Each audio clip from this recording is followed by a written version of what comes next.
लोकसभा निवडणूक ही अंतिम टप्प्यावर आली असून प्रचाराच्या तोफा अधिकच प्रभावी झाल्या आहेत। त्यामुळे सोशल मीडियावर तसेच प्रत्यक्षात राजकीय चिखलफेक जोरदार सुरू झाली आहे। मात्र त्याला पोलीस आपल्या पद्धतीने खाक्या दाखवत त्यावर अंकुश आणण्याचे प्रयत्न करत आहेत।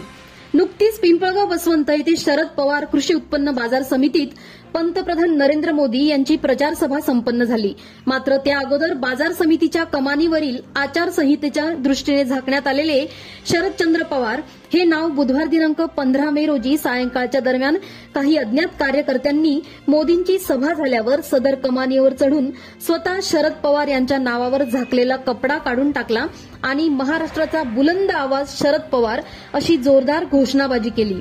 यावेळी परिसर चांगलाच दणाणून निघाला होता। तसेच सदर कपडा हटवण्याचा व घोषणाबाजीचा व्हिडिओ सुद्धा सोशल मीडियावर व्हायरल केला।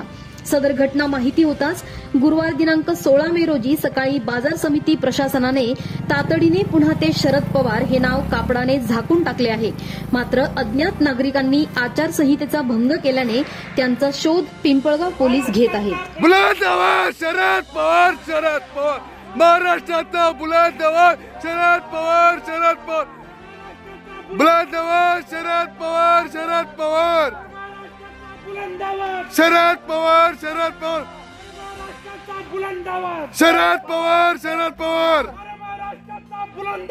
शरद पवार, शरद पवार, शरद पवार, शरद पवार